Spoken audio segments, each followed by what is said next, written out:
అందరికీ శుభ సాయంత్రం. ఈ వీడియోలో మనము డిగ్రీ సెకండ్ ఇయర్ థర్డ్ సెమిస్టర్లో భాగంగా మూడో యూనిట్ అయిన తెలుగులోని మూడో యూనిట్ అయిన అలంకారములు అనే టాపిక్ని చర్చించుకుంటున్నాము. మనకు ఇంతకు ముందు ప్రాచీన పద్య భాగం, ఆధునిక పద్య భాగంలోని మూడు 6 లెసన్స్ కంప్లీట్ చేసుకున్నాము. దీంట్లో మనకు 3వ అధ్యాయము అలంకారములని ఉన్నది. మనకి మళ్ళీ 4th సెమిస్టర్లో ఛందస్సు ఉంటుంది. ఇదే సెకండ్ ఇయర్లోని తెలుగు టెక్స్ట్ బుక్లోని 4th సెమిస్టర్లో భాగంగా ఛందస్సు ఉంటుంది. 3rd సెమిస్టర్లో అలంకారాలు, 4th సెమిస్టర్లో ఛందస్సు అనేది ఉంటుంది. 4th సెమిస్టర్ మనం చెప్పుకున్న తర్వాత దాంట్లోనే ఛందస్సుని చర్చించుకుందాము. ఈ టాపిక్ మనకు అలంకారములు. ఈ అలంకారములు అనే టాపిక్ మనకి తెలుగు సాహిత్యంలో చాలా ప్రత్యేకత కలిగిన సబ్జెక్ట్ అని చెప్పుకోవచ్చు. ఎందుకంటే మనకు ఈ అలంకారాలు అనేవి కావ్యము అనే సరస్వతి దేవికి హారములు, కంకణములు, తర్వాత కటకముల వలె సౌందర్యాన్ని కలిగించున్నవే ఈ అలంకారములు. అంటే మనకు ఎవరైనా మనుషులైనా కానీ, ఏదైనా ఒక భవనమైనా కానీ, ఏదైనా తీసుకున్నా కానీ మనం ఎంత అలంకరణ చేస్తే అంత అందంగా కనిపిస్తారు పైకి. అందుకే అలంకారాలే మనకి అందాన్ని తెస్తాయి. అంటే కావ్యానికి ఈ అలంకారాలు అనేవి అందాన్ని తెస్తాయి. కాబట్టి ఈ కావ్యం అనే సరస్వతి దేవికి అలంకరించిన ఈ కంకణములు, కటకముల వలె సౌందర్యాన్ని కలిగిస్తాయని మనము ఈ అలంకారాలను చెప్పుకోవచ్చు. ఈ అలంకారాలు అనేవి శబ్దభేదము, అర్థభేదము అని భేదాలతో 2 రకములుగా ఉంటాయి. అంటే శబ్దాన్ని బేస్ చేసుకొని అలంకారాలు ఉన్నాయి, తర్వాత మనకి అర్థాన్ని బేస్ చేసుకొని ఈ అలంకారాలు అనేవి ఉన్నాయి. అయితే వీటిలో శబ్దాలంకారాల్లో మనం చూసినట్లయితే అనుప్రాసాలంకారాలు ఒక 4 ఉంటాయి మనకు. వృత్యానుప్రాసాలంకారము, చేకానుప్రాసాలంకారము, లాటానుప్రాసాలంకారము, అంత్యానుప్రాసాలంకారము. తర్వాత మనకు ఈ విధంగా ఉంటాయి. తర్వాత యమకము, ముక్తపదగ్రస్తాలంకారం అనేవి ఉంటాయి. ఈ విధంగా తర్వాత అర్ధాలంకారాలు చూసినట్లయితే ఉపమాలంకారము, ఉపమేయోలంకారము, ఇలా ఈ అలంకారాలు అనేవి మనకు ఉంటాయి. దీంట్లో మనము చూసినట్లయితే అలంకారాలు ఎన్ని రకాలంటే అలంకారాలు 2 రకాలుగా చెప్పుకోవచ్చు. అలంకారాలు 2 రకాలు. శబ్దాన్ని ఆధారంగా చేసుకుని చేసే అలంకారాలు శబ్దాలంకారాలు,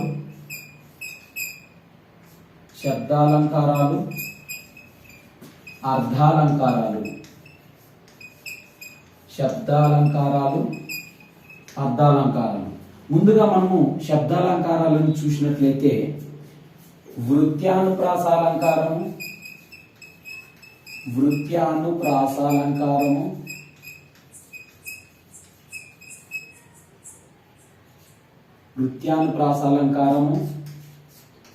చేకానుప్రాసాలంకారము,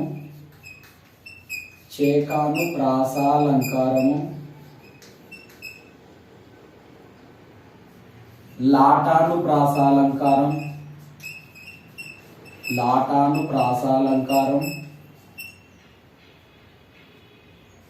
అంత్యానుప్రాసాలంకారం,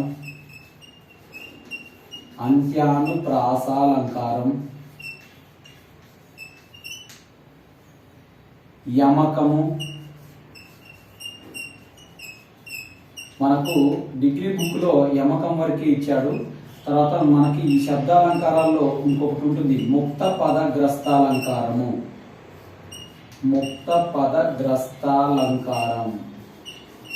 ఈ 6 రకాలు శబ్దాలంకారాల కిందికి మనము చెప్పుకోవచ్చు.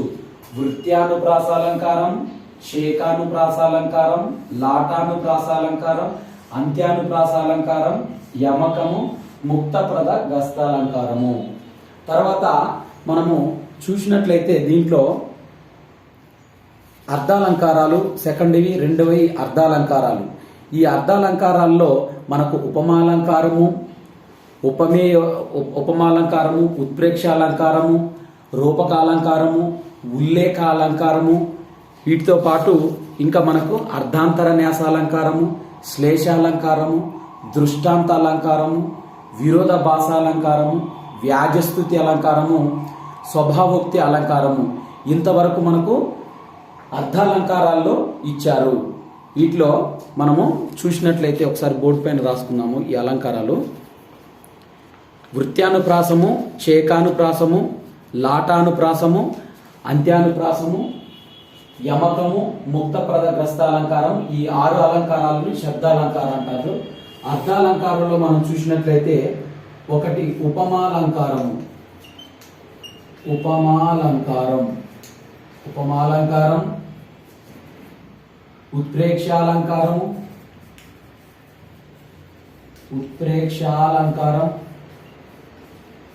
ఉత్ప్రేక్షాలంకారము. నెక్స్ట్ రూపకాలంకారం,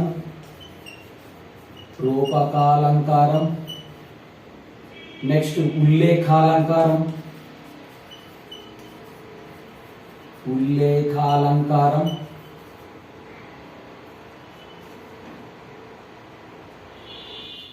అర్ధాంతర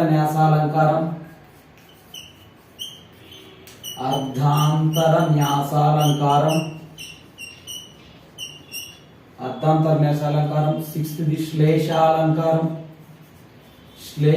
అలంకారం. నెక్స్ట్ దృష్టాంతాలంకారం,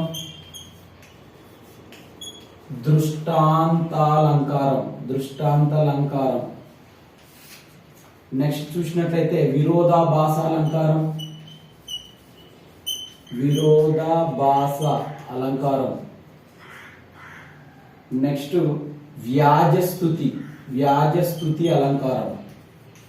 వ్యాజస్తుతి అలంకారము. తర్వాత 10ది స్వభావోక్తి అలంకారము. ఓకే, స్వభావోక్తి అలంకారం. మనకు అలంకారాలు అనేవి 2 రకాలు, శబ్దాలంకారాలు, అర్ధాలంకారాలు. దీంట్లో మనము శబ్దాలంకారాలు చూసినట్లయితే వృత్యానుప్రాస అలంకారము, చేకానుప్రాస అలంకారము, లాటానుప్రాస అలంకారము, అంత్యానుప్రాస అలంకారము, యమకము, ముక్తపదగ్రస్తం. ఇవి శబ్దాలంకారాలు. అవి 6 శబ్దాలంకారాలు. నెక్స్ట్ అర్ధాలంకారాలు చూసినట్లయితే మనకు మన డిగ్రీ సిలబస్ ప్రకారం 10 ఇచ్చాడు మనకి. దాంట్లో ఉపమాలంకారము, ఉత్ప్రేక్షాలంకారం, రూపకాలంకారం, ఉల్లేఖాలంకారం, అర్ధాంతర న్యాసాలంకారం, శ్లేషాలంకారం, దృష్టాంతాలంకారం, విరోధాభాసాలంకారం, వ్యాజస్థితి అలంకారం, స్వభావోక్తి అలంకారాలు. ఇవి మనకు డిగ్రీలో ఉన్న అలంకారాలు. వీటిలో ఫస్ట్ మనము శబ్దాలంకారాలైన వీటిని అంటే మనకు శబ్దాలంకారాలు అయితే చూసినట్టయితే ఈ శబ్దాలంకారాల్లో ఈ 4 ఫస్ట్ వృత్యానుప్రాసం, చేకానుప్రాసం, లాటానుప్రాసం, అంత్యానుప్రాసం. ఈ 4ంటిని కలిపి ప్రాసాలంకారాలు అంటారు. ఈ 4ంటిని మనం కలిసి అనుప్రాసాలంకారాలు అంటారు. అనుప్రాస అలంకారాలని ఈ 4ంటిని అంటారు. వీటిని వృత్యానుప్రాసం, చేకానుప్రాసం, లాటానుప్రాసం, అంత్యానుప్రాసం. ఈ 4ంటిని మనము అనుప్రాసాలంకారాలు అంటారు. ఓకే, వీటిలో మనం చూసినట్టయితే ఉపమాలంకారం తర్వాత అర్ధాలంకారాల్లో ఉపమాలంకారం కూడా చాలా మనకు మంచి ఇన్ఫర్మేషన్ ఇస్తుంది. శబ్దాలంకారాలు అంటే అర్థం అనేది ఆపేక్షించక కేవలము శబ్దమును మాత్రమే ఆశ్రయించున్నది. శబ్దమును ఆశ్రయించేది శబ్దాలంకారం. తర్వాత ఇక అర్ధాలంకారం చూసినట్టయితే శబ్దమును ఆపేక్షించక కేవలము అర్థమును మాత్రమే ఆశ్రయించున్నది అర్ధాలంకారము. అయితే వీటిలో శబ్దమును అర్థమును ఇక 2ంటిని ఆశ్రయించిన అలంకారములు ఉభయములు. అంటే శబ్దాలంకారాన్ని, అర్ధాలంకారాన్ని 2ంటిని ఆశ్రయించిన అలంకారాలని మనము ఉభయాలంకారాలు అంటారు. అయితే వీటిలో చూసినట్లయితే మనము మొదటగా శబ్దాలంకారాలను చర్చించుకుందాము, తర్వాత అర్ధాలంకారాలని చర్చించుకుందాము. శబ్దాలంకారాల్లో మనకు వృత్యానుప్రాసము, చేకానుప్రాసము, లాటానుప్రాసము, అంత్యానుప్రాసం అని చెప్పుకున్నాం కదా. దీంట్లో శబ్దాలంకారం ఈ శబ్దాలంకారంలో మొదటిది వృత్యానుప్రాసాలంకారము. వృత్యానుప్రాసాలంకారం. వృత్యానుప్రాసాలంకారం అంటే మనకు ఒకే వర్ణము అనేక పర్యాయాలు ఆవృత్తి అయినచో, ఒకే వర్ణము అనేక పర్యాయాలు ఆవృత్తి అయినచో దానిని మనము వృత్యానుప్రాసము అంటాము. అంటే ఒకే వర్ణము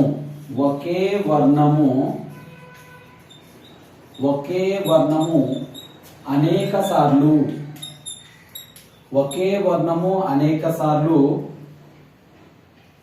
అనేక పర్యాయాలు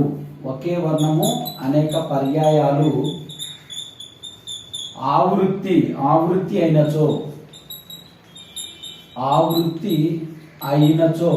దాన్ని ఏమంటామంటే వృత్యానుప్రాసం. అంటే ఈ వృత్యానుప్రాసంలో ఒక లెటర్ రిపీట్ అవుతుంది.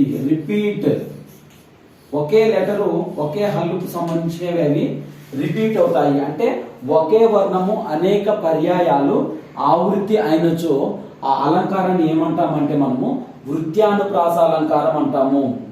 ఇక్కడ మనం ఉదాహరణ చూసినట్లయితే, ఉదాహరణ చిలుకల కిలకిలలు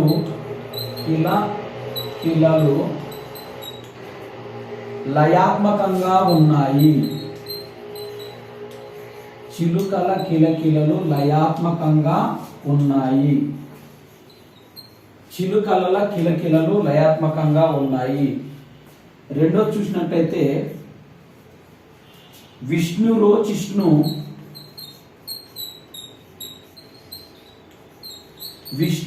చిష్ణు సహిష్ణు కృష్ణు.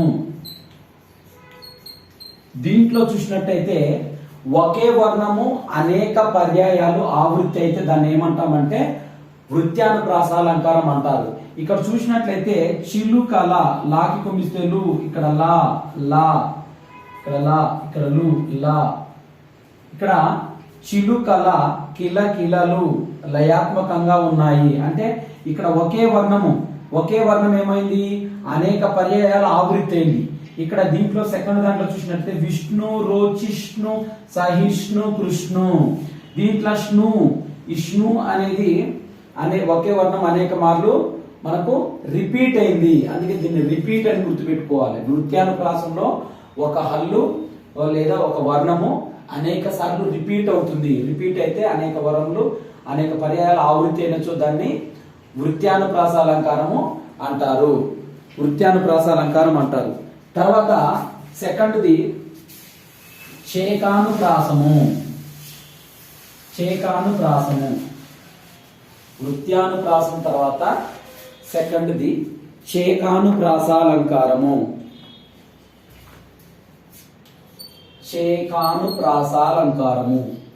ఈ చేకానుప్రాసాలంకారం అంటే అవ్యవధానము గల హల్లుల సముదాయాన్ని, అవ్యవధానము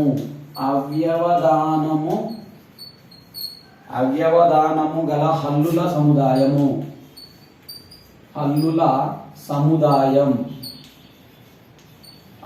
సముదాయము అర్ధభేదం ఉండేటట్లు ప్రయోగిస్తే, అర్ధభేదము ఉండేటట్లు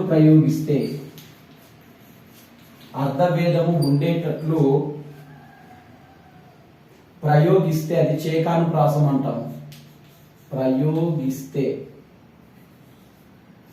ప్రయోగిస్తే అది ఏమవుతుందంటే చేకానుప్రాసము అలంకారం అవుతుంది. చేకానుప్రాసం అంటే అవ్యవధానము గల హల్లుల సముదాయము అర్ధభేదం ఉండేటట్లు ప్రయోగిస్తే అది చేకానుప్రాసం అవుతుంది. ఇక్కడ సుందర దరహాస రుచులు.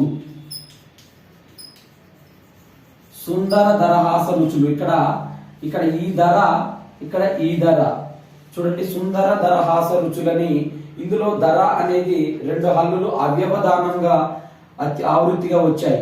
మొదటి ధర అనేది సుందర. ఈ మొదటి ధర అనేది సుందర అనే శబ్దంలో భాగంగా ఉపయోగించింది. రెండవ ధర అనేది దరహాసము. ఇది రెండవ ధర అనేది దరహాసము అనగా చిరునవ్వు అనే అర్థంలో ఉపయోగించబడింది. అర్ధభేదంతో గల ఈ హల్లుల జంట వెంటనే ప్రయోగించబడింది. అంటే సముదాయము వచ్చింది కాబట్టి దీన్ని ఏమంటామంటే చేకానుప్రాసం అంటాము. చేకానుప్రాసం అంటే అర్ధభేదంతో కలిగిన హల్లుల జంట పక్కనే వెంటనే వస్తే అవ్యవధానం గల హల్లుల సముదాయము అర్ధభేదంగా ఉండేటట్లు ప్రయోగిస్తే దాన్ని చేకానుప్రాసాలంకారం అంటాము. తర్వాత మనం చూసినట్లయితే లాటానుప్రాసము. నెక్స్ట్ థర్డ్ వన్ లాటానుప్రాసము. థర్డ్ వన్ ఏంటంటే లాటానుప్రాసాలంకారము. లాటానుప్రాసాలంకారము. లాటానుప్రాసాలంకారం. లాటానుప్రాసం అంటే అర్ధభేదం లేకుండా తాత్పర్య భేదం మాత్రమే ఉండేటట్లు. అర్ధభేదం లేకుండా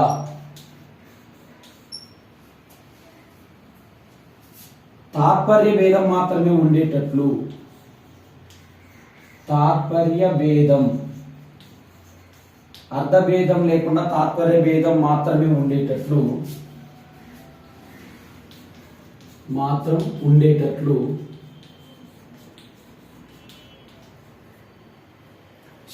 శబ్దాలను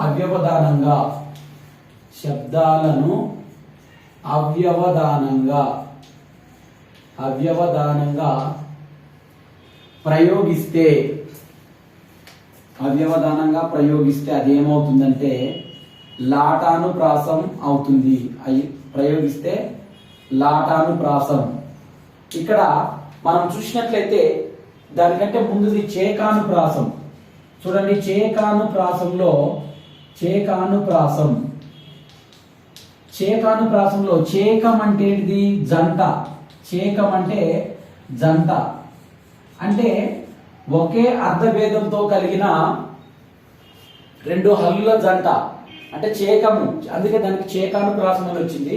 ఇక్కడ లాటానుప్రాసం. దీంట్లో చేకానుప్రాసంలో అర్ధభేదం కలిగి ఉంటుంది, తాత్పర్య భేదం అనేది ఉండదు. కానీ అదే లాటానుప్రాసంలో అర్ధభేదము ఉండదు. దీంట్లో దానికి ఆపోజిట్ ఇది. అర్ధభేదం లేకుండా కేవలం తాత్పర్య భేదంతో మాత్రమే ఉండేటట్లుగా శబ్దాలను అవ్యవధానం లేకుండా ప్రయోగిస్తే దాన్ని ఏమంటామంటే లాటానుప్రాసం అని అంటాము. దానిని లాటానుప్రాసం అంటాము. మన ఉదాహరణకు చూసినట్లయితే కమలాక్షు నర్చించు కరములు కరములు. కమలాక్షు నర్చించు కరములు కరములు. కమలాక్షు నర్చించు కరములు కరములు. శ్రీనాథు వర్ణించు జిహ్వ. శ్రీనాథు వర్ణించు జిహ్వ.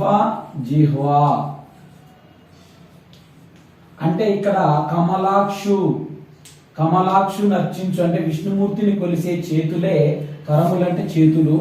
ఈ చేతులే నిజమైన చేతులు. అంటే మిగతా ఆయనను పూజించని చేతులు సరైన చేతులు కావాలి అర్థం. ఇక్కడ శ్రీనాథు వర్ణించు జిహ్వ. శ్రీనాథు వర్ణించు జిహ్వ అంటే శ్రీనాథుడు అంటే విష్ణుమూర్తిని కొలిసే ఆ నాలుకే, ఆయన పదాలు పలికే ఆ నాలుకే కానీ మిగతా నాలుకలు అంతా ప్రయోజనకరంగా కావని దీంట్లో తెలుస్తుంది. అదే అంటే అర్థం సేమ్. కరములు అంటే దీంట్లో అర్ధభేదము లేకుండా. చూడండి, అర్థాలు సేమ్, కరములు సేమ్ అర్థం ఉన్నాయి, కానీ తాత్పర్య భేదం మాత్రం ఉంది దీంట్లో డిఫరెంట్ గా. ఇక్కడ ఈ కరములు అంటేనేమో కమలాక్షి నర్చించే నిజమైన కరములు, నిజమైన చేతులు.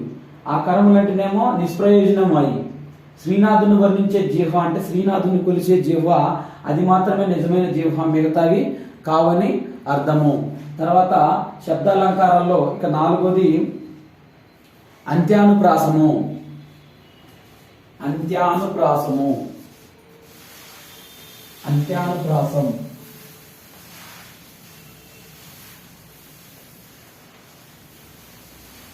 అంత్యానుప్రాస అలంకారంలో మనం చూసినట్లయితే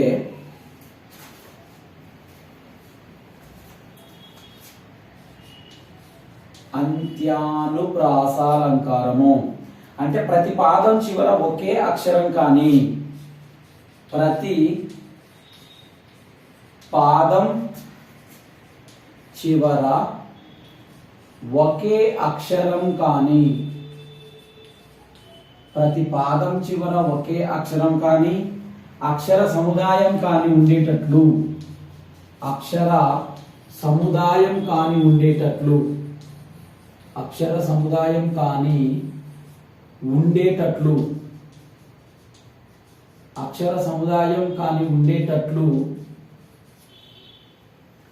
రచన చేయడాన్ని అంత్యానుప్రాసం అంటాము. రచన చేయడాన్ని అంత్యానుప్రాసం అంటాము. అంటే అంత్యానుప్రాసం అంటే ప్రతి పాదం చివర ఒక అక్షరం కానీ లేకపోతే అక్షర సముదాయం కానీ ఉండేటట్లు రచన చేయడాన్ని ఏమంటామంటే అంత్యానుప్రాసం అంటారు. ఉదాహరణకి చూసినట్లయితే ఇక్కడ లోకాలు, ఉదాహరణ చూసినట్లయితే లోకాలు భవభూతి శ్లోకాలు, భవభూతి శ్లోకాలు, లోకాలు భవభూతి శ్లోకాలు, పరమేష్టి జూకాలు, పరమేష్టి జూకాలు, నా మహోద్రేకాలు, నా మహోద్రేకాలు. చూడండి ఈ పై 4 పాదాలు మనం ఈ 4 పాదాలు మనం గమనించినట్లయితే లాస్ట్ లో కాలు కాలు కాలు కాలు ద్రేకాలు. ఈ కాలు కాలు కాలు అనే శబ్దము అంత్యం అంటే ఈ పాదము అంత్యం చివర మనకి అనుప్రాసం అనేది రిపీట్ అయింది. ఈ కాలు కాలు కాలు కాలు అనేది రిపీట్ అయింది. అంటే ప్రతి పాదం చివర ఒకే అక్షరం కానీ లేదా అక్షర సముదాయాన్ని కానీ ఉన్నట్లయితే ఉన్నట్లు రచన చేస్తే అంటే లోకాలు భవభూతి శ్లోకాలు, పరమేష్టి జూకాలు, నామహోద్రేకాలు అని అదేవిధంగా అక్షర సముదాయాన్ని ఉండేటట్లు చేసిన ఈ రచన ఏ అలంకారం ఉందంటే దీంట్లో అంత్యానుప్రాసము ఉన్నది. అంత్యానుప్రాస అలంకారం అనేది ఉన్నది. తర్వాత మనం చూసినట్లయితే తర్వాత యమకము, యమకం అనేది కూడా ఉంది. యమకము యమకాలంకారము. 5th వన్ మనకు యమకాలంకారము. 5th one యమకము. ఈ యమకం అనేది మనం చూసినట్టయితే అక్షర సముదాయాన్ని లేదా అక్షర సముదాయాన్ని అర్థభేదము తాత్పర్య భేదము ఉండేటట్లు ఆవృత్తి చేసినతో దానిని యమకం అంటాము. అక్షర సముదాయాన్ని ఏ విధంగా అర్థభేదము తాత్పర్య భేదము అక్షర సముదాయాన్ని అర్థభేదము తాత్పర్య భేదము అర్థభేదము తాత్పర్య భేదము అర్థభేదము తాత్పర్య భేదము అర్థభేదము తాత్పర్య భేదము ఉండేటట్లు ఆవృత్తి చేసినచో ఉండేటట్లు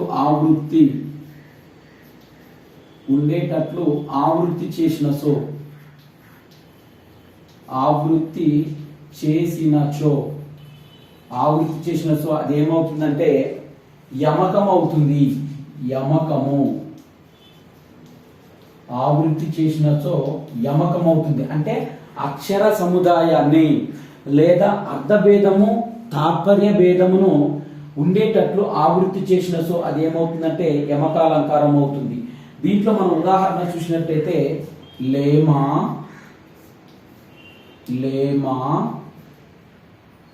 ధనుజుల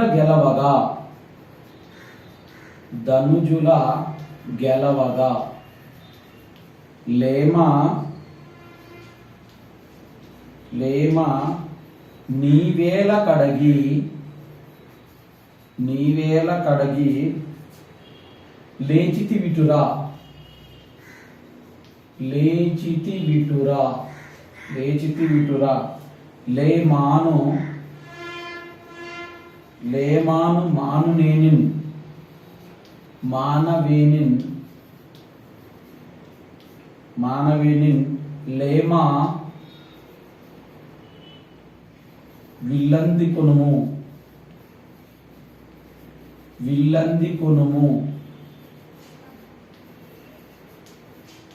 లీలంగేలన్, లీలంగేలన్. ఇక్కడ మనం చూసినట్టయితే లేమా, లేమా, లేమా, లేమ. ఇక్కడ లేమా ధనుజుల గెలవగ లేమా, లేమా నీవేల కడగి లేచితి విటురా, లేమాను నిన్, లేమా విల్లందు కొనుము లీలంగేలన్ అని.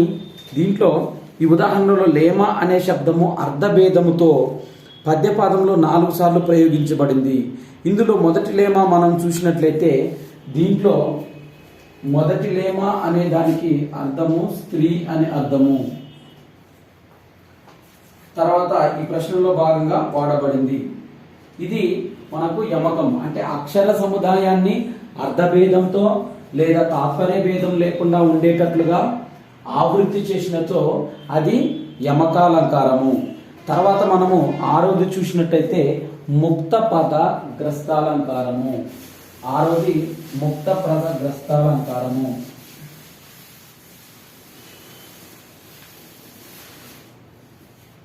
ఈ టాపిక్ లో 6వది ముక్త పద గ్రస్తము. ముక్త పద గ్రస్తము. ముక్త పద గ్రస్తము అంటే విడిచిపెట్టిన దాన్ని తిరిగి గ్రహించడం. అంటే విడిచిన పదాన్ని తిరిగి గ్రహించి చెప్పుటను, గ్రహించి చెప్పుటను ముక్త పదగ్రస్తము అంటాము. ముక్త పద గ్రస్తము అంటాము. అంటే విడిచిన పదాన్ని తిరిగి గ్రహించి చెప్పటాన్ని ఏమంటామంటే ముక్త పద గ్రస్తము అంటాము. విడిచిన పదాన్ని తిరిగి గ్రహించి చెప్పడాన్ని ముక్త పద గ్రస్తం అంటాము. అయితే దీంట్లో ఉదాహరణ చూసినట్లయితే సుదతి నూతన, సుదతి నూతన మదన, మదనాగ తురంగ పూర్ణమణిమయ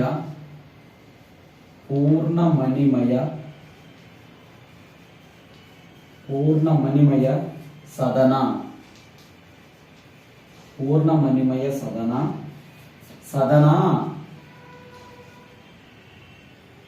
సదనమయ గజరదన, మణిమయ గజరదన, రదనాగేంద్ర నిభకీర్తి,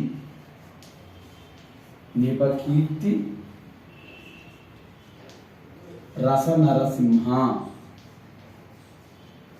దీంట్లో మనం చూసినట్టయితే మొదటి పాదంలోని మదన, ఈ మొదటి పాదంలో ఈ మదన అనే పదాన్ని అక్కడ ప్రయోగించే సుదతి నూతన మదన అనే ఆ పదాన్ని ఆ పాదంలో ప్రయోగించిన తర్వాత అక్కడ వదిలేశారు. అక్కడ మదన అనే పదాన్ని ఆ వదిలివేసిన ఆ పదాన్ని తిరిగి ఇక్కడ మదన రెండో పాదం స్టార్టింగ్ లో దాన్ని గ్రహించారు. దాన్ని గ్రహించి మదనాగ తురంగ పూర్ణమణిమయ సదన అని ఇక్కడ ఈ పాదంలో చివరిన వదిలేసిన పదం సదన. ఈ వదిలివేసిన పదాన్ని ముక్తము, ఈ ముక్తాన్ని మళ్ళీ మూడో పాదంలో గ్రహించారు సదన. ఇక్కడ ఆ సదన అనే పదాన్ని తిరిగి మళ్ళీ గ్రహించారు. తర్వాత సదనామయ గజ రదన, ఈ మూడో పాదం చివరిలో వదిలేసిన ఆ రదన అనే పదాన్ని మళ్ళీ 4వ పాదంలో ఇక్కడ రథనాగేంద్ర నిభకీర్తి రస నరసింహ, నిజకీర్తి రస నరసింహ అనే ఈ పదాలను ఇలా ఇలా వాడటాన్ని ఏమంటామంటే మనము ఇందులో మొదటి పాదం చివరిలో ఉన్న మదన అనే పదము రెండో పాదంలో తిరిగి మొదట వాడాము.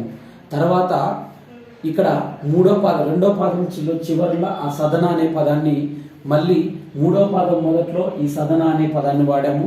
తర్వాత మూడో పాదం చివరిలో తిరిగి వాడిన ఇక్కడ రదన అనే పదాన్ని 4వ పాదం మొదట్లో ఇలా వాడినాము, ఇలా వాడబడింది. అయితే ఇలా విడిచిన పదాలను అంటే ఇక్కడ చివరిలో విడిచిన ఈ పదాలను తిరిగి వాడడాన్ని ఏమంటామంటే ముక్త పద. ముక్తం అంటే విడిచిపెట్టబడిన పదాలు, గ్రస్తం అంటే గ్రహించడం, అంటే ముక్త పదగ్రస్తము.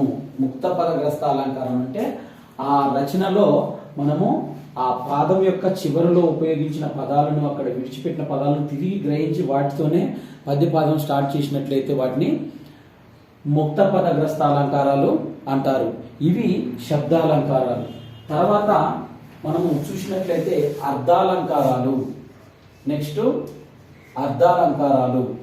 ఈ అర్ధాలంకారాలు కూడా మనకు చాలా చాలా ఇంపార్టెంట్. అర్ధాలంకారాలు చూసినట్లయితే అంటే దీంట్లో అర్థము ప్రధానంగా ఉండే అలంకారాలు ఇవి. అర్థము ప్రధానంగా ఉండే అలంకారాలు కాబట్టి వీటిని అర్ధాలంకారాలు అంటాము. దీంట్లో ఉపమాలంకారము, ఉత్ప్రేక్షాలంకారము, రూపకాలంకారము, తర్వాత ఉల్లేఖాలంకారం, అర్ధాంతరన్యాసాలంకారము, శ్లేషాలంకారం, దృష్టాంతాలంకారము, విరోధభాసాలంకారము, వ్యాజస్థుతి అలంకారము, స్వభావోక్తి అలంకారం అనేవి ఈ 10 అలంకారాలు మనకు అర్ధాలంకారాల్లో ఉన్నాయి. దీంట్లో మొదటగా మనం చెప్పుకునేది ఏంటంటే ఉపమాలంకారము. కాళిదాస్ అనే మహాకవికి చాలా బాగా నచ్చిన అలంకారం ఇది ఉపమాలంకారము. ఉపమాలంకారాలను ఎక్కువ ప్రయోగించిన కవి ఎవరంటే కాళిదాసు. అంటే ఎచట 2 వస్తువులకు ఉపమాలంకారం అంటే ఎక్కడైతే 2 వస్తువులకు సాదృశ్య సంపద విలసిల్లునో, అంటే 2 వస్తువులను పోల్చి చెప్పాలని అనుకున్నప్పుడు పోల్చడము, 2 వస్తువులను సాదృశ్య సంపద విలసిల్లునో అచ్చట ఉపమాలంకారం ఉంటుంది. అంటే 2 వస్తువులను తీసుకొని పోల్చేటప్పుడు అంటే దీనిలాగా ఇదుందా, దీనిలాగా ఇదుందా అనేది మనం పోల్చేటప్పుడు మనం ఉపయోగించే అలంకారాలు ఏంటి అంటే ఉపమాలంకారము. అయితే ఉపమానము, ఉపమేయము, సమాన ధర్మము, ఉపమావాచకం అనేది ఈ 4 ధర్మాలు ఉంటాయి దీంట్లో. ఇవి చూసినట్లయితే దీంట్లో ఉపమేయం అంటే ఏదైతే వస్తువుని మనము వర్ణించాలనుకుంటామో ఉపమేయం అంటే ఏదైతే మనం ఒక వస్తువుని మనము వర్ణించాలనుకుంటామో ఆ వర్ణించే అంటే వర్ణనీయ వస్తువు ఏదైతే ఉందో ఈ వర్ణనీయ వస్తువుని మనం ఏమంటామంటే ఉపమేయం అంటాము. ఇక రెండోది ఉపమానం అంటే మనకు కొలమానం లాగా అనుకోండి. ఉపమానం అంటే మనం దేనితోనైతే పోలుస్తున్నాము అంటే పోల్చుటకు అప్రస్తుతమైన పోల్చుటకు తెచ్చిన వస్తువు ఇది. అంటే పోల్చబడే వస్తువు ఇది. పోల్చుతున్నాము, దేనితో పోల్చుతున్నాము అంటే ఏ వస్తువుతో పోల్చుతున్నాము అది ఉపమానం అవుతుంది. తర్వాత ఉపమావాచకము సమాన ధర్మం. దీంట్లో సమాన ధర్మం అనేది ఉంటుంది. సమాన ధర్మం. తర్వాత ఉపమావాచకం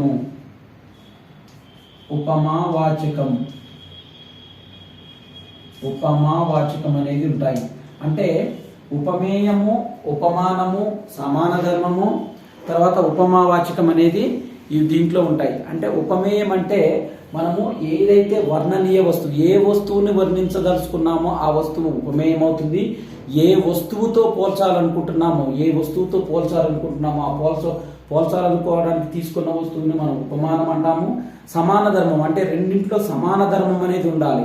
తర్వాత ఉపమావాచకము, మనకు కొన్ని ఉపమావాచకాలు ఉన్నాయి. ఈ ఉపమావాచకాలను మనము ఉపయోగిస్తాము. ఇక్కడ చూసినట్లయితే సత్యభామ ముఖము పద్మము వలె మనోహరము. ఇక్కడ చూసినట్లయితే సత్యభామ ముఖము, దీన్ని ప్రతిక్షేపించుదాం. దీంట్లో సత్యభామ ముఖము, సత్యభామ ముఖము పద్మము వలె,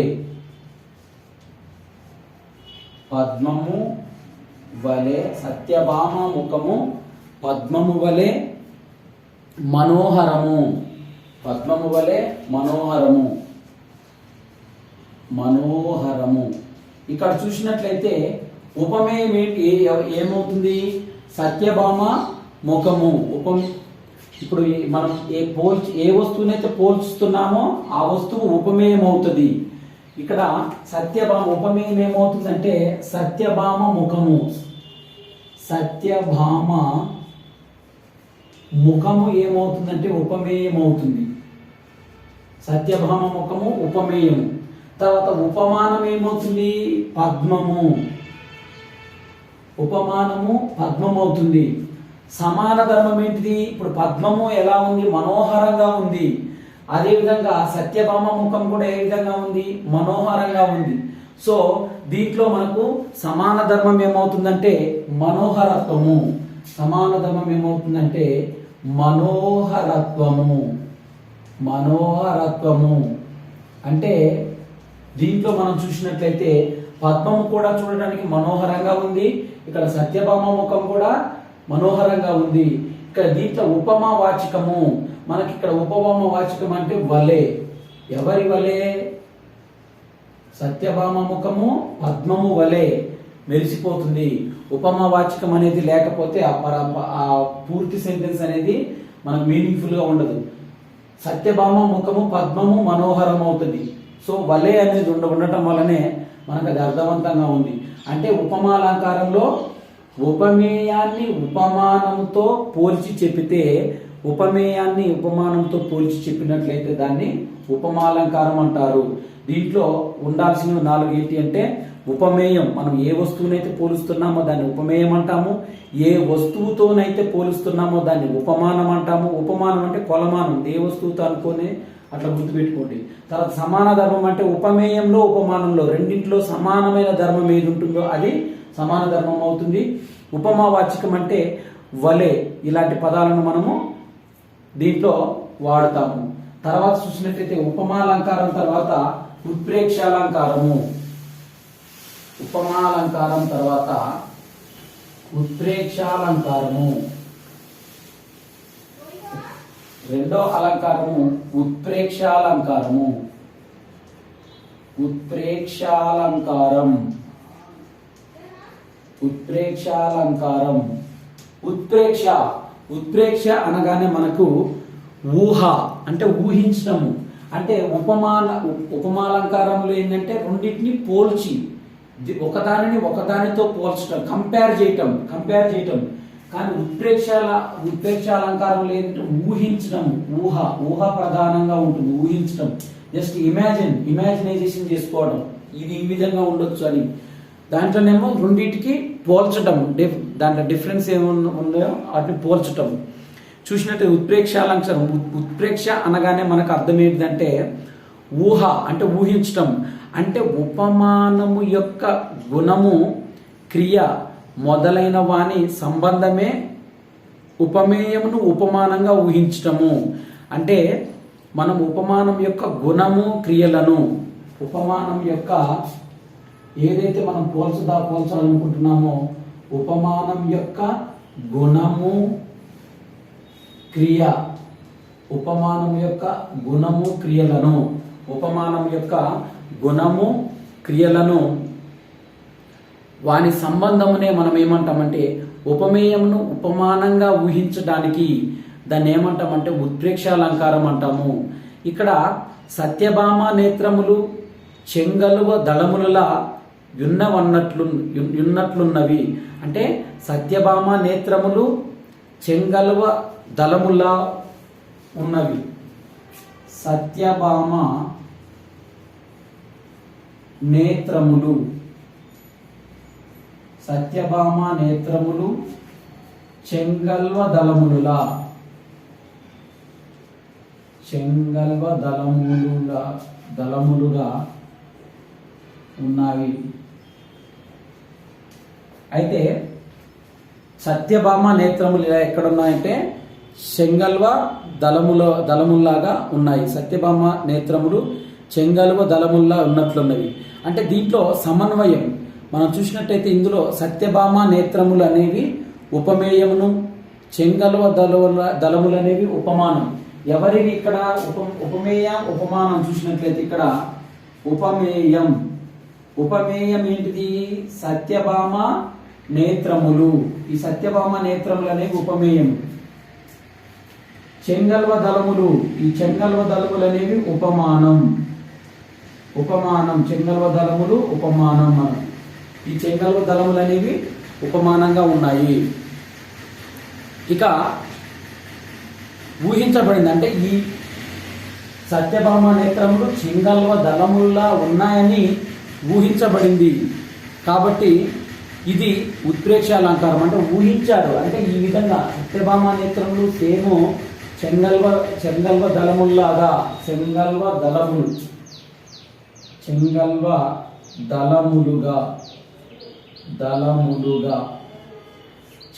దళములుగా ఉన్నాయని ఊహించారు. జస్ట్ ఇమాజిన్ చేశారు. కొంతమంది చూడండి, ఇతను చూడటానికి ప్రభాస్లా ఉన్నాడు అనడం అంటే ఊహించటం. అంటే ఈ వస్తువును ఆ వస్తువుతో ఊహించటం. మనం ఎక్కడైనా మనం ఒక ప్రదేశానికి వెళ్ళినప్పుడు కూడా ఇతను చేరుకోవచ్చు, ఈ పాటికి చేరుకునే ఉంటుంటాడు, తింటూ ఉంటుంటాడు అని మనం కొన్ని ఊహిస్తాం కదా. అని ఊహించేది అంటే ఉత్ప్రేక్ష అలంకారం అంటే ఒకటే గుర్తుపెట్టుకుని, ఊహ అంటే ఉపమాలంకారం అయితేనేమో పోల్చటం రెండు వస్తువులను, ఉత్ప్రేక్ష అలంకారం అంటే ఊహించటం. రెండు వస్తువులు ఈ విధంగా ఉంటాయని ఊహించటం. ఉపమాలంకారము, ఉపమేయ అలంకారం. ఉపమాలంకారం, ఉత్ప్రేక్ష అలంకారం. ఇవి ఉత్ప్రేక్ష అంటే ఊహ అని అర్థము. తర్వాత ఇక మూడో అలంకారం చూసినట్టయితే రూపకాలంకారము. మూడవది రూపకాలంకారం.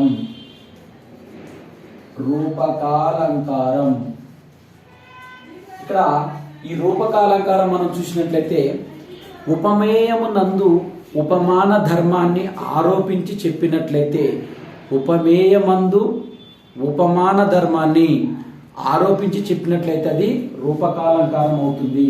అంటే ఉపమేయమునందు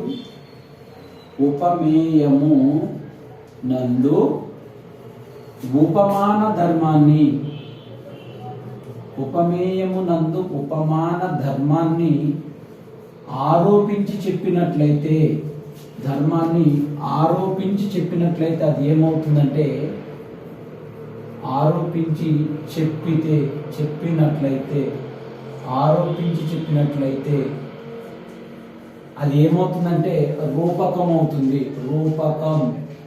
రూపక అలంకారం అవుతుంది. అంటే ఉపమేయమునందు ఉపమాన ధర్మాన్ని, దాంట్లో అభేదం మనం చూసినట్టు ఉపమేయం నందు ఉపమాన ధర్మాన్ని ఆరోపించి చెప్పినట్లయితే అది రూపకాలంకారం అవుతుంది. ఇంకా ఇంకో విధంగా చెప్పాలంటే ఉపమేయములకు అర్ధభేదము చెప్పినట్లయితే అది రూపకాలంకారం అవుతుంది. అది రూపకాలంకారం అవుతుంది. ఉదాహరణ మనం చూసినట్లయితే అతడు సంసార సాగరంలో మునిగినాడు. ఉదాహరణ, అతడు సంసార సాగరంలో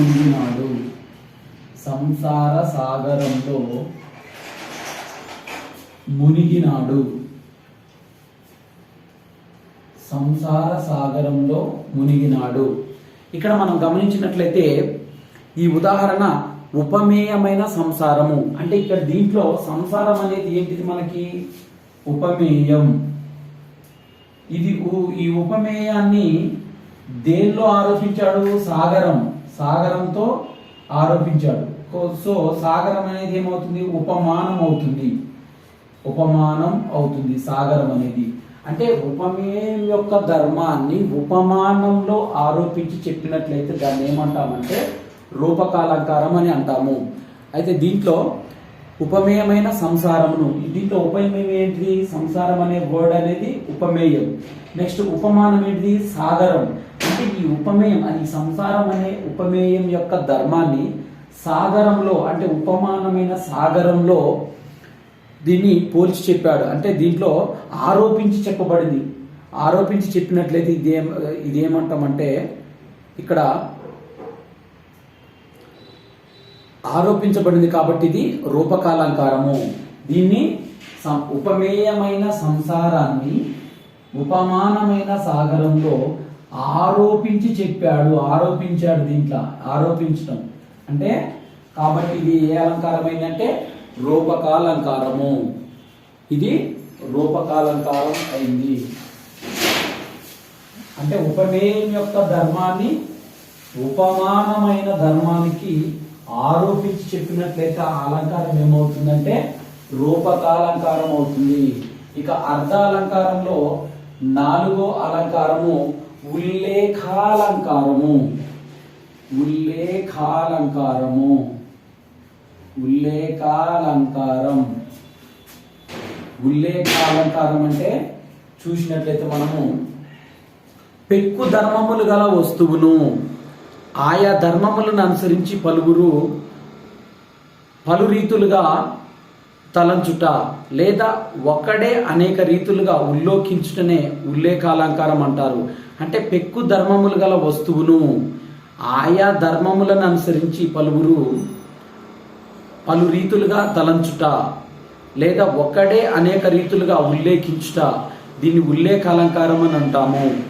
అయితే చూడండి, దీంట్లో ఉదాహరణ చూస్తే ఆ రాజును స్త్రీలు మన్మధునిగా, ఆ రాజుని స్త్రీలు ఇక్కడ చూసినట్లు ఉల్లేఖ అలంకారం పెక్కు ధర్మములు గల వస్తువు.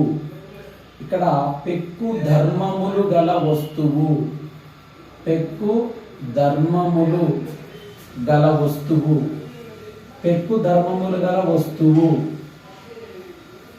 ఈ పెక్కు ధర్మములు గల వస్తువు ఏముంది? దీన్ని అనుసరించి పలు రీతులుగా తలంచుట, పలు రీతులుగా పెక్కు ధర్మములు గల వస్తువుని పలు రీతులుగా తలంచుట. ఇలా తలంచినప్పుడు అతడే ఒకటే అనేక రీతులుగా ఉల్లోకించుట. అంటే ఒకటే చూసే వాళ్ళకు వివిధ రూపాల్లో కనిపించటము, దాన్ని ఉల్లేఖాలంకారం అంటాము. అయితే ఆ రాజును ఉదాహరణకి చూసినట్లయితే ఆ రాజును స్త్రీలు మన్మధునిగా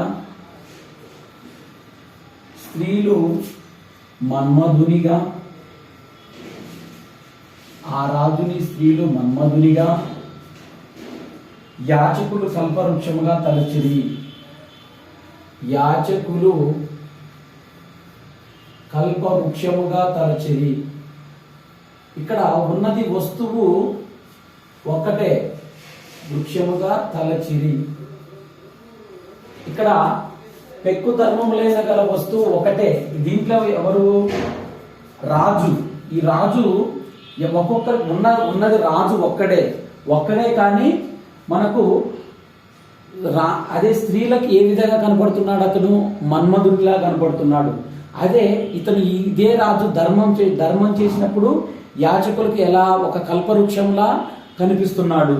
అంటే ఇక్కడ ఉన్నది రాజు ఒక్కడే, పెక్కు ధర్మములు గల ఈ రాజు ఒక్కడే, కానీ వాళ్ళు ఎవరైతే చూసే వాళ్ళకి అతను ఒక్కో విధంగా కనపడడాన్ని మనము ఉల్లేఖాలంకారం అంటాం. అంటే ఆ రాజు స్త్రీలకు మన్మధునిలా, యాచకులు కల్పవృక్షంలా కనిపిస్తాడు. అంటే అందుకే దీన్ని ఏమంటామంటే దీంట్లో సమన్వయము అంటే రాజు వద్ద గల అందము. అంటే దీన్ని సమన్వయం చేసుకున్నట్టయితే మనము రాజు వద్ద గల అందం అనేది దానగుణం అనే ధర్మాలు. అంటే రాజుకి అందం, ఇక్కడ మన్మధుడిలా ఉండడం అనేది అందం.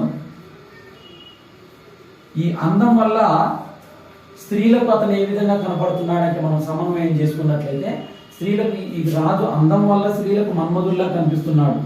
అదే యాచకులకు కల్పవృక్షం లాగా ఎందుకు కనిపిస్తున్నాడు? ఇక్కడ దానగుణం ఉంది అతనిలో. ఈ దానగుణం వల్ల అతను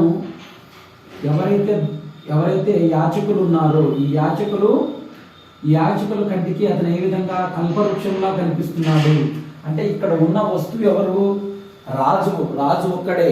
ఆ రాజు ఒక్కడే తన అందంగా ఉన్నప్పుడు అతను మన్మధుడిలాగా, వారు అదే రాజు దానగుణం చేసినప్పుడు యాచకుల కల్పవృక్షంలా కనిపిస్తున్నాడు అన్నది ఇది ఉల్లేఖాలంకారము. అంటే పెక్కు ధర్మములు గల వస్తువు ఆయా ధర్మములను అనుసరించి పలువురికి పలు రీతులుగా తలంచుట. దీన్ని ఏమంటామంటే మనము ఉల్లేఖాలంకారము అని చెప్పుకుంటాము. ఇక్కడ తర్వాత చూసినట్లయితే అర్ధాలంకారాల్లో అర్ధాంతర న్యాసాలంకారము. అర్ధాంతర న్యాసాలంకారము అర్ధాలంకారంలో 5వది అర్ధాంతర న్యాసాలంకారము. అర్ధాంతర న్యాసాలంకారం. అర్ధాంతర న్యాసాలంకారం. అర్ధాంతర న్యాసాలంకారం. అర్ధాంతర న్యాసాలంకారం ఇది 5వది. ఈ అర్ధాంతర న్యాసాలంకారంలో మనం చూసినట్లయితే విశేషాంశము చేత సామాన్యాంశము, విశేషాంశము చేత సామాన్యాంశము గాని, సామాన్యాంశము చేత విశేషాంశము గాని సమర్థించి చెప్పడాన్ని ఏమంటామంటే అర్ధాంతర న్యాసాలంకారం అంటాము. అంటే విశేషాంశాన్ని సామాన్యాంశముతో,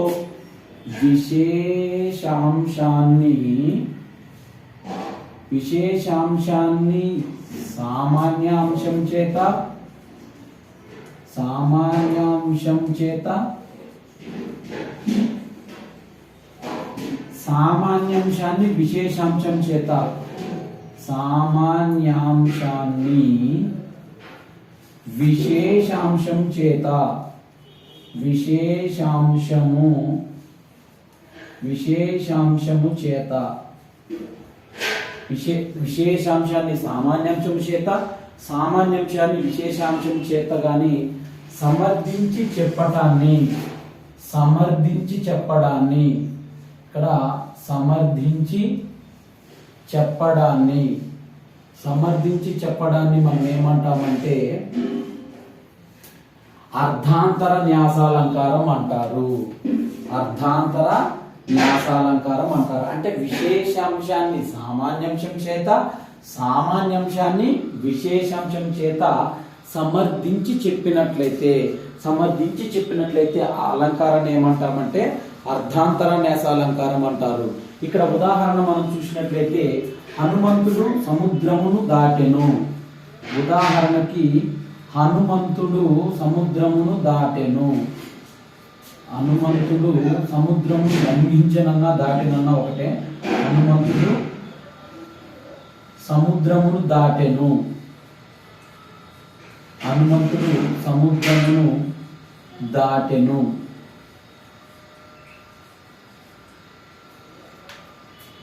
హనుమంతుడు సముద్రముకు దాటెను. మహాత్ములకు సాధ్యము కానిది లోకంలో లేదు కదా. మహాత్ములకు సాధ్యం కానిది, మహాత్ములకు సాధ్యం కానిది, మహాత్ములకు సాధ్యం కానిది లోకంలో లేదు కదా. లోకంలో లేదు కదా. మహాత్ములకు సాధ్యం కానిది లోకంలో లేదు కదా. అంటే ఒక విశేషాంశాన్ని సామాన్యాంశం చేత, సామాన్యాంశాన్ని విశేషం చేత సమర్థించి చెప్పడము. అంటే ఇక్కడ హనుమంతుడు సముద్రాన్ని లంఘించాడు, దాటాడు. అంటే హనుమంతుడు గొప్పవాడు కాబట్టి, అంటే లోకంలో ఎవరైతే మహాత్ములు ఉంటారో ఆ మహాత్ములందరికీ ఆరోపించి చెప్తున్నాడు. అంటే హనుమంతుడు సముద్రాన్ని లంఘించటం అనేది విశేషాంశం. ఆ విశేషాంశాన్ని ఏం చేశాడు? సామాన్యాంశం చేత సమర్థించి చెప్పాడు. అంటే ఇక్కడ సామాన్యాంశాన్ని విశేషం చేత, విశేషాంశాన్ని సామాన్యాంశం చేత. ఇక్కడ హనుమంతుడు సముద్రాన్ని దాటడం అనేది విశేషాంశము. ఇక్కడ సామాన్యాంశం ఏంటిది? మహాత్ములకు సాధ్యం కానిది లోకంలో లేదు కదా. అంటే ఈ మహాత్ములు ఎవరైతే అనుకున్న లక్ష్యాన్ని సాధిస్తారో వాళ్ళు మహాత్ములు అవుతారు కాబట్టి వారు, అంటే ఈ మహాత్ములకు సాధ్యం కానిది లేదు కదా. అంటే విశేషాంశాన్ని సామాన్యాంశం చేత, సామాన్యాంశం చేత విశేషాంశం చేత సమర్థించి చెప్పడాన్ని ఈ అలంకారాన్ని ఏమంటామంటే అర్ధాంతర న్యాసాలంకారము అంటారు. ఇక 6వ అలంకారం మనం చూసినట్లయితే శ్లేషాలంకారము. అర్ధాలంకారాల్లో మనకు 6వ అలంకారం మనం చూసినట్లయితే శ్లేషాలంకారము. 6వ అలంకారం చూసినట్లయితే శ్లేషాలంకారము. శ్లేషాలంకారం. శ్లేషాలంకారం. ఇక్కడైతే శ్లేషాలంకారం అంటే శ్లేష అంటే మనకి నానార్థాలని చెప్పుకోవచ్చు.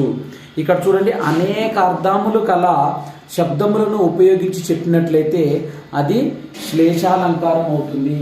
అంటే అనేక అర్థములు, అనేక అర్థములు, అనేక అర్థములు, అనేక అర్థములు, మనకి అనేక అర్థములు కల శబ్దములు, అనేక అర్థములు కల శబ్దములు, అనేక అర్థములు గల శబ్దములు ఉపయోగించి చెప్పినట్లయితే, అనేక అర్థములు గల శబ్దములు ఉపయోగించి చెప్పినట్లయితే అది ఏమవుతుందంటే శ్లేషాలంకారం. ఇక్కడ అనేక అర్థములనే మనం ఏమంటామంటే నానార్థములు అంటాము. అనేక అర్థములనే మనము నానార్థములు అంటాము. అయితే ఇక్కడ చూసినట్లయితే మనము అనేక అర్థములు గల శబ్దములను ఉపయోగించి చెప్పినట్లయితే అది శ్లేషాలంకారం అని చెప్పుకోవచ్చు. అయితే రాజు కువలయానందకరుడు. ఇక్కడ ఉదాహరణ చూసినట్లయితే రాజు కువలయానందకరుడు. రాజు కువలయానందకరుడు. ఇక్కడ దీంట్లో మనం చూసినట్లయితే ఇక్కడ రాజు అనగా చంద్రుడు. ఇక్కడ రాజు అంటే చంద్రుడు. రాజు అంటే చంద్రుడు.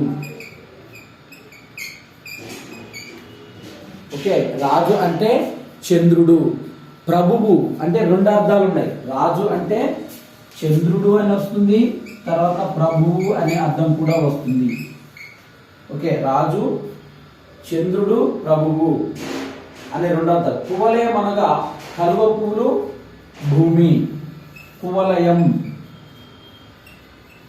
కువలయం అంటే కలువ పువ్వులు, తర్వాత భూమి.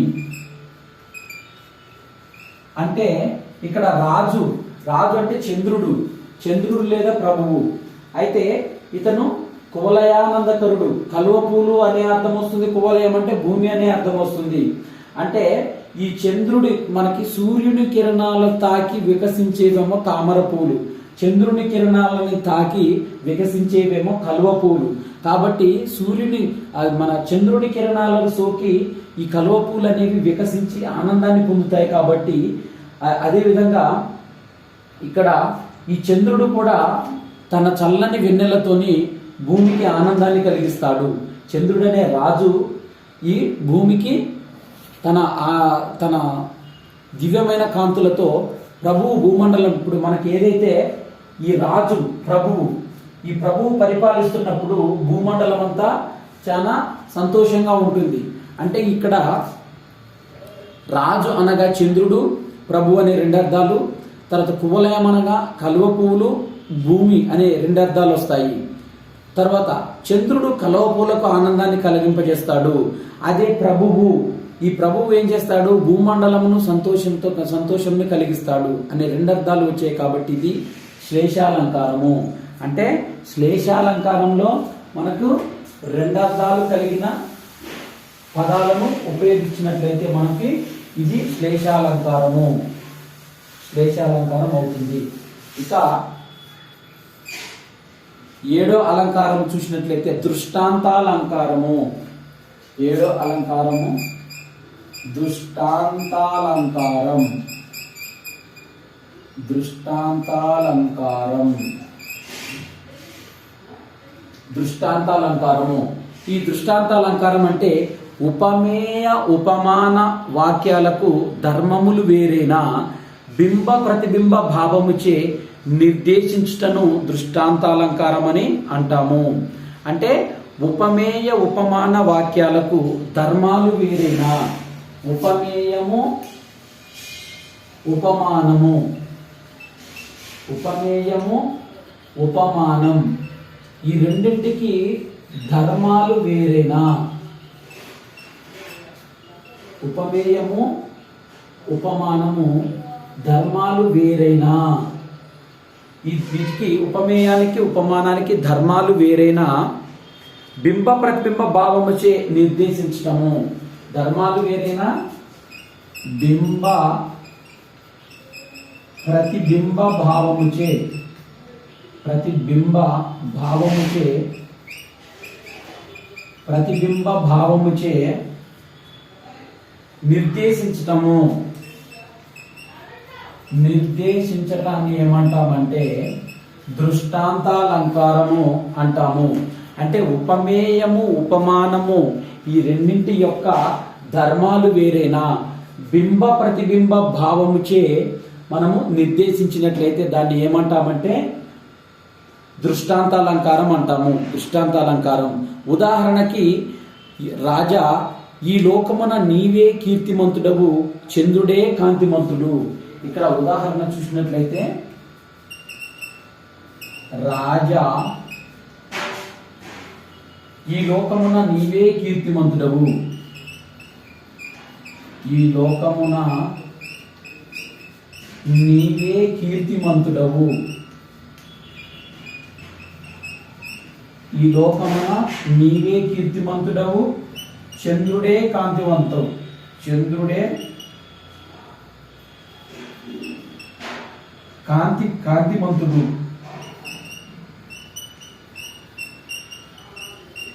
ఇక్కడ చూసినట్టయితే రాజా ఈ లోకమున నీవే కీర్తిమంతుడవు చంద్రుడే కాంతివంతుడు అని అంటే దీంట్లో రాజునందు కీర్తిత్వము అంటే ఈ రాజునందు కీర్తిత్వం అంటే ఈ కీర్తి కలిగిన అంశాలు రాజులో ఉంటాయి. సో చంద్రుడు ఎందు కాంతిమత్వం అనేది వేరు ధర్మాలు ఉంటాయి. అంటే రాజుకున్న కీర్తి అనేది చంద్రుడి యొక్క కాంతి అనేది వేరు ధర్మాలు కానీ బింబ ప్రతిబింబ భావంచే చెప్పబడ్డాయి. అంటే రాజు తన పరిపాలన ద్వారా కీర్తిమంతం సాధిస్తే చంద్రుడు తన కాంతిని ప్రసరింపజేసి కీర్తిని ప్రసాదిస్తాడు. అంటే బింబ ప్రతిబింబ భావములచే చెప్పబడ్డాయి కాబట్టి ఇది ఏ అలంకారం అవుతుందంటే దృష్టాంతాలంకారము అవుతుంది. ఇది దృష్టాంతాలంకారం అవుతుంది. నెక్స్ట్ చూసినట్లయితే 8వది విరోధాభాసాలంకారము. 8వది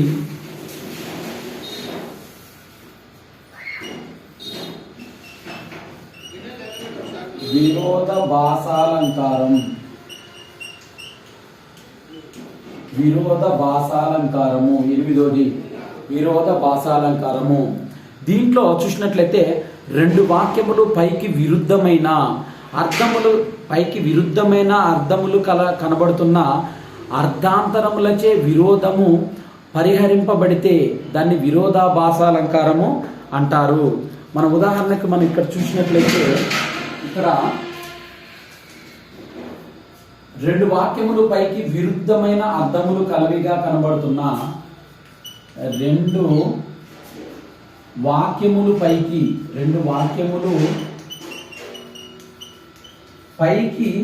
విరుద్ధమైన అర్థములు కలవిగా విరుద్ధమైన అర్థములు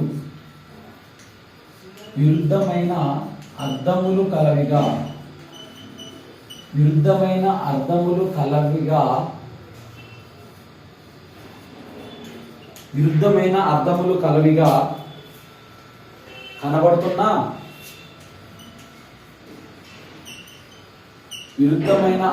కనబడుతున్న అర్ధాంతరములచే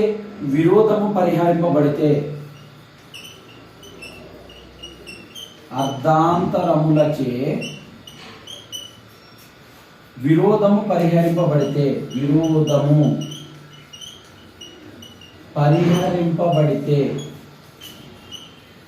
పరిహరింపబడితే ఆ అలంకారాన్ని ఏమంటామంటే మనము విరోధాభాసాలంకారము అంటాము. అంటే రెండు వాక్యములపై విరుద్ధమైన అర్థములు కలవిగా కనబడుతున్న అర్థాంతరముల చేత విరోధము పరిహరింపబడితే దాన్ని ఏమంటామంటే మనము విరోధాభాసాలంకారము అంటాము. ఇక్కడ ఉదాహరణ మనకు చూసినట్లయితే, ఆ రాజు నీతిమంతుడయ్యును నీతిగా పాలించాడు. ఆ రాజు, ఉదాహరణకి ఆ రాజు నీతిమంతుడయ్యును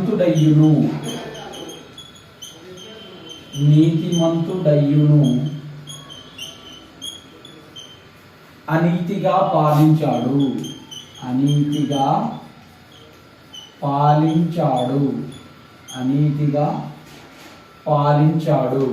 అంటే ఆ రాజు నీతిమంతుడయ్యును అనీతిగా పాలించాడు. అయితే దీంట్లో నీతిమంతుడు అనీతిగా అంటే నీతి లేకుండా పాలించడం అనేది విరోధం.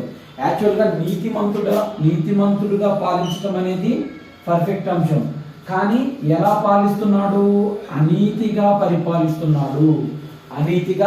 పాలిస్తున్నాడు. కాబట్టి అనీతి అనే పదానికి ఇతి బాధలు లేకుండా అనే అర్థాంతరం చేత విరోధము పరిహరింపబడింది. కాబట్టి ఇది విరోధాభాసాలంకారము అవుతుంది. తర్వాత 9వ చూసినట్లయితే వ్యాజస్తుతి అలంకారము. వ్యాజస్తుతి అలంకారం అంటే మనకి పైకి స్తుతించినట్లు లోపల నిందించినట్లు కనబడుతుంది. దీంట్లో వ్యాజస్తుతి అలంకారం 9 అర్ధాలంకారాలలో 9 వ్యాజస్తుతి అలంకారం.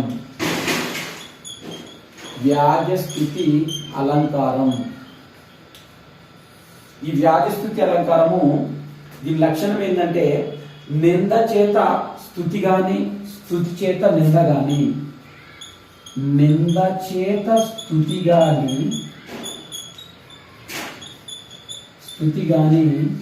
స్తుతి చేత నింద గాని స్తుతి చేత నింద గాని తోచేటట్లు చెప్పినట్లయితే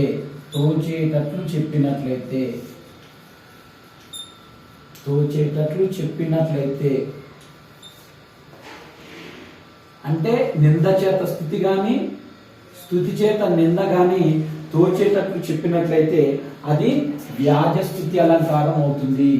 అది అంటే నింద చేత స్తుతి గాని అంటే నిందిస్తూ పొగడడం, లేకపోతే పొగుడుతుంటూ తిట్టడం.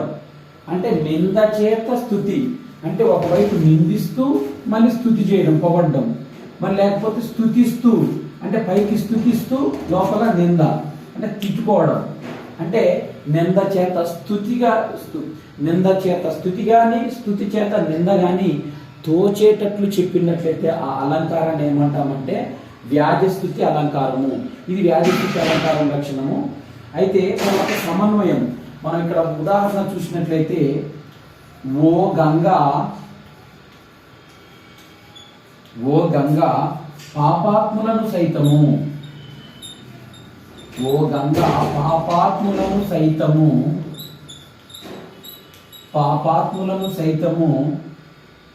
స్వర్గానికి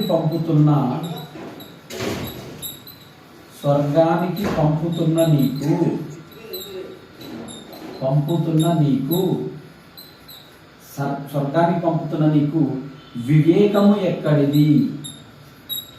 వివేకము ఎక్కడిది అంటే ఇది మనం చూసినట్లయితే ఇక్కడ గంగా నదికి ఉన్న ముఖ్య లక్షణం ఏంటంటే పాపాలను కడిగేసే పావన గంగా అని పేరు. అయితే ఇక్కడ ఓ గంగా పాపాత్ములను సైతము స్వర్గానికి పంపుతున్న నీకు వివేకము ఎక్కడిది అని అంటే పాపాత్ములను స్వర్గానికి పంపుతోంది అంటే పైకి నిందవలే కనబడుతుంది. కానీ గంగాదేవి తన ప్రభావం చేత తన్ను ఆశ్రయించిన వారి పాపాలను పోగొట్టి స్వర్గానికి పంపిస్తుంది అనడంలో స్తుతియే కనబడుతుంది. కాబట్టి ఇది వ్యాజ స్తుతి, అంటే స్తుతించినట్టే కనబడుతుంది. దీంట్లో నింద అనేది ఎక్కడ కనిపించట్లేదు. అంటే చూస్తే మనకు నిందించినట్లు ఉంది. అంటే నింద చేత స్తుతి, కానీ స్తుతి చేత నింద గాని, అంటే తోచే విధంగా ఉంది. ఓ గంగ, పాపాత్మలను సైతం నువ్వు స్వర్గానికి పంపుతున్నావు, నీకు వివేకం ఎక్కడిది? వివేకం ఎక్కడిదని నిందించినట్లే ఉంది. కానీ ఇంటర్నల్గా మీనింగ్ చూసినట్లయితే గంగా నది పాపాత్ములను సైతము తన పాపాలను పోగొట్టి స్వర్గానికి పంపుతుందని చెప్పడంలో వ్యాజస్తుతి అనే అలంకారం ఉంది. కాబట్టి ఇది వ్యాజస్తుతి అలంకారము. తర్వాత ఈ అర్ధాలంకారాల్లో మనకు డిగ్రీ సిలబస్ ప్రకారం ఇచ్చిన చివరి దాంట్లో చూసినట్లయితే స్వభావోక్తి అలంకారము. అంటే ఈ స్వభావోక్తి అలంకారంలో ఉన్న స్పెషాలిటీ ఏంటంటే ఉన్నది ఉన్నట్టుగా, అంటే ఉపమేయాలు ఉపమానాలు ఇలాంటివి ఏవి చెప్పకోకుండా మనకి 10వ అలంకారం, అర్ధాలంకారాల్లో 10వది స్వభావోక్తి అలంకారం. స్వభావోక్తి అలంకారం. స్వభావోక్తి అలంకారం. ఈ స్వభావోక్తి అలంకారం అంటే ప్రస్తుత వృత్తాంతాన్ని, స్వభావోక్తి అలంకారం అని మనం చెప్పుకున్నట్లయితే దీన్ని స్వభావోక్తి అలంకారంలో ప్రస్తుత వృత్తాంతాన్ని వర్ణిస్తుండగా అప్రస్తుత వృత్తాంతము స్ఫురిస్తే అది స్వభావోక్తి అలంకారం అవుతుంది. అంటే ఇక్కడ మనం చూసినట్లయితే ప్రస్తుత వృత్తాంతాన్ని వర్ణిస్తుండగా అప్రస్తుత వృత్తాంతము స్ఫురిస్తే అది స్వభావోక్తి అలంకారం అవుతుంది. అంటే ప్రస్తుత వృత్తాంతాన్ని వర్ణిస్తుండగా, ప్రస్తుత వృత్తాంతాన్ని వర్ణిస్తుండగా, ప్రస్తుత వృత్తాంతాన్ని వర్ణిస్తుండగా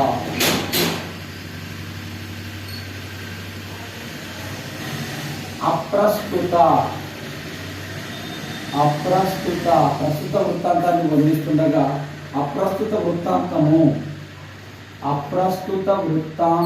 స్ఫురిస్తే, అప్రస్తుత వృత్తాంతం అనేది స్ఫురిస్తే అది ఏమవుతుందంటే స్వభావోక్తి అలంకారం అవుతుంది.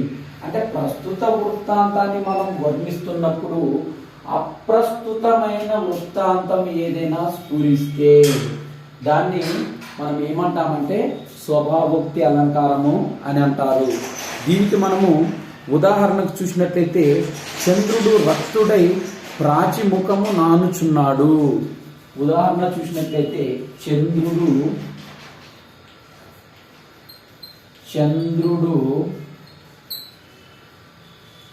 రక్తుడై ప్రాచి, చంద్రుడు రక్తుడై ప్రాచి ముఖము నానుచున్నాడు. ముఖము నానుచున్నాడు. ముఖము నానుచున్నాడు. దీంట్లో చూసినట్లయితే ప్రస్తుత వృత్తాంతాన్ని వర్ణిస్తుండగా అప్రస్తుత వృత్తాంతము స్ఫురిస్తే, అంటే ఇక్కడ చంద్రుడు అనే పుంలింగ పదము ఉండుట చేత, ప్రాచి అంటే స్త్రీలింగ పదం వాడుట చేతను, రక్తుడై ముఖము నానుట అనే పదాలు వాడుట చేత ఒకానొక కాముకుడు అనురక్తుడై ప్రియురాలి ముఖాన్ని చుంబిస్తున్నాడనే అప్రస్తుత విషయము స్ఫురిస్తుంది. అంటే ఇక్కడ మనం చూసినట్లయితే అప్రస్తుత విషయం స్ఫురిస్తుంది కాబట్టి ఇది స్వభావోక్తి అలంకారము. ఇంకా మనం చెప్పాలంటే ఈ అలంకారాలలో మనకి డిగ్రీ స్థాయిలో మీకు కొన్ని అలంకారాలు మాత్రమే ఇచ్చాడు. అప్రస్తుత ప్రశంసలు దీంట్లో ఇవి ఉన్నాయి. దీంట్లో మనం చూసినట్లయితే ఇక్కడ అలంకారాలు అనేవి మనకి చాలా ఉంటాయి అలంకారాలు. కానీ మనకి డిగ్రీ సిలబస్ ప్రకారం ఏంటంటే చాలా కొన్ని మాత్రమే మీకు సిలబస్లో ఇచ్చాడు.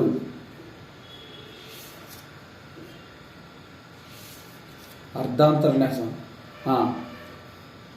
ఇది మనకు అలంకారాలు అనే టాపిక్. దీంట్లో మీకు క్వశ్చన్స్ ఏ విధంగా అడుగుతారంటే మనకి ఒక లాంగ్ క్వశ్చన్ ఇస్తాడు లేదా ఒక షార్ట్ క్వశ్చన్ అనేది ఇస్తారు. ఈ లాంగ్ క్వశ్చన్ కానీ షార్ట్ క్వశ్చన్ కానీ ఇచ్చినప్పుడు మీకు మొత్తము అలంకారాల గురించన్నా రాయమంటాడు. అంటే అలంకారాల పేర్లు ఇచ్చి శబ్దాలంకారాలు ఏంటివి, అర్ధాలంకారాల పేర్లు రాయమని ఒక్కొక్క దానికి కొన్ని ఉదాహరణలు ఇమ్మంటాడు. ఇది మనకు 15 మార్కుల క్వశ్చన్కి వచ్చే అవకాశం ఉంది.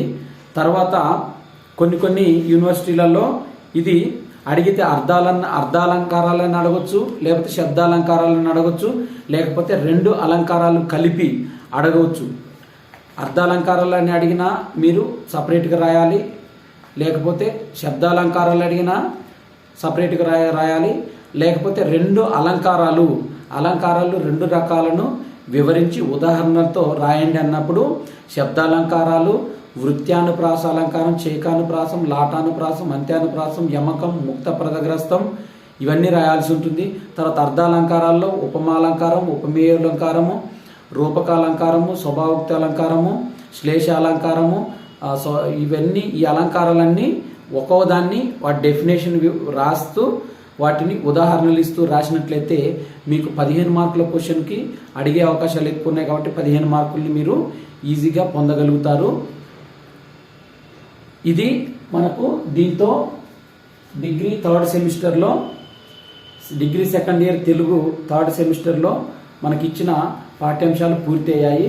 రేపటి క్లాసులో మనము డిగ్రీ ఫోర్త్ సెమిస్టర్లోని క్లాసులను మనం మొదలు పెట్టుకుందాము. ఈ వీడియో కనుక మీకు నచ్చినట్టయితే లైక్ చేయండి.